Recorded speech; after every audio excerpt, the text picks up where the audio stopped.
It is the Charming Giraffe, and today we are going to continue to use some of the U.S. Art Supply pouring medium. We'll go over everything we're doing, but real quick, I'm just going to show you a little bit of the setup. So this is a turntable. I've got a little bit of tape on, and that's just going to help it stay down when I go spinning, so I don't spin it and it fly around. Somebody gave me that idea, a viewer. I do not remember who it was, but thank you for that.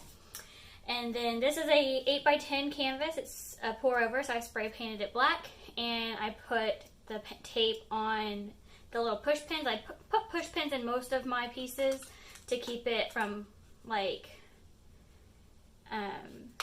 sticking to the table, and it helps it dry faster, I think. Personal opinion. But then I just put the tape on it too, so that when I go spinning it, it doesn't spin, it doesn't make the canvas fly off the turntable. And the reason why I'm doing this is that the ones we've done last week or earlier this week, using that pouring medium, I know the consistency wasn't right, but I also think it was a little too thick on the canvas as well. So I thought I would put it on the turntable and then it flies off. So in theory, there won't be too much. We're going to do a bottle bottom pour. It's got some dry paint on it. I'm not worried about that.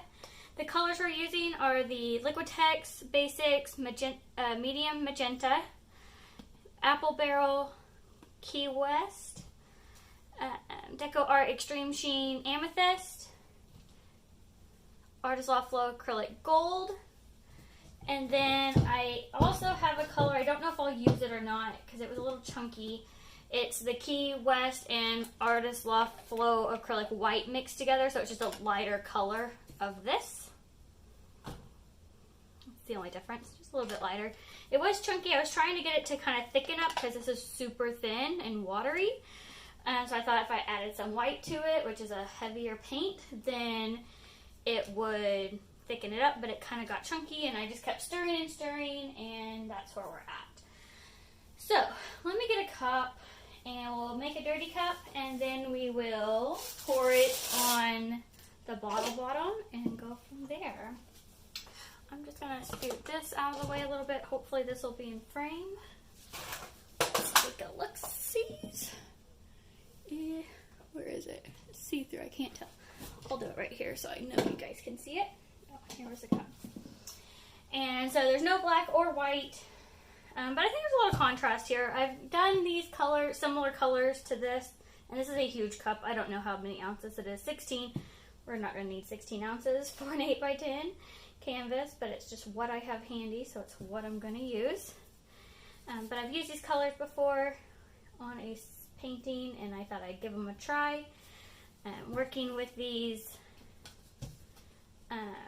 pouring mediums, I had been sticking to the red, yellow, blue, black and white, and I just got a little sick of it. So I wanted to mix it up, and these are some super fun colors.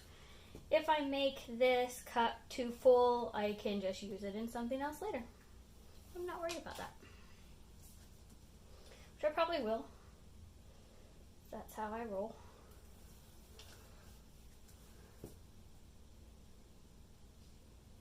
Super cool though in the cup. Some of the consistencies are thicker than others just with the mixing and whatnot. The pink is in this big cup because I was mixing these little ones and it was still too thick, so I had to add more pouring medium, and there wasn't any room in the little cup, so I had to improvise. Let me go ahead and start with just a little bit here.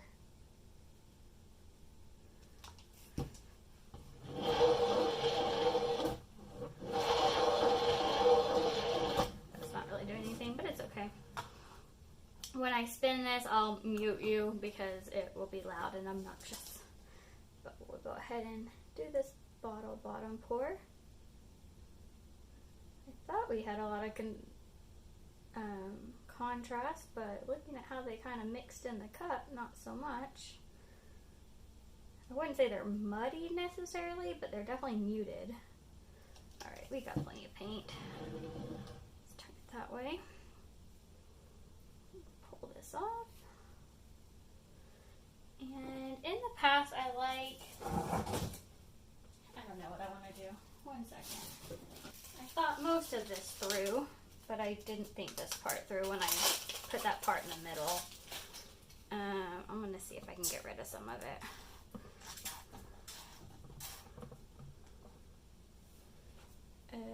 Where do I want to put this? I'll make a skin right here. That's what I'll do.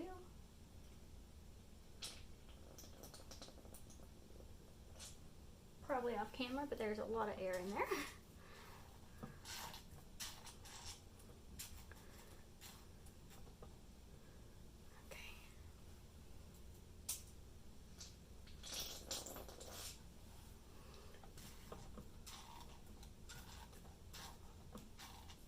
Alright, there we go. So now I'm going to spin this and I will mute you for this process. Then we'll come back and do the close-up.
Alright, here we are for the close-up.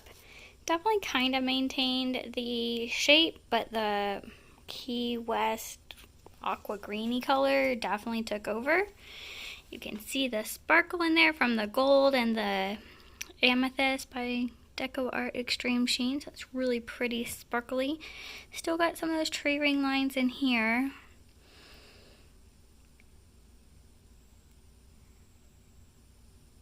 Really pretty overall. That is the gold you're seeing. That looks orange. Not exactly sure why. It actually looks orange to my eye as well. So kind of unique. Whole bunch of that aqua green color. So I definitely like it. Wish the aqua green didn't take over. It's the more runny one, so you saw me kind of tilting it. I was trying to see if I could tilt some of it off, but maintain it. I didn't want to risk trying to do too much. I might do a little bit more, but I think for the most part, if anything, I'd probably just try to do this right here. It just seems that some, like this area is has more movement than anything else, and I don't want to just move that section. I want to move the whole thing. So I'd rather not move it at all than just move part of it that I don't really want to move just that one part of. So let me know what you think about this painting in the comments below. If you have any suggestions on techniques, I'll be happy to do those for you.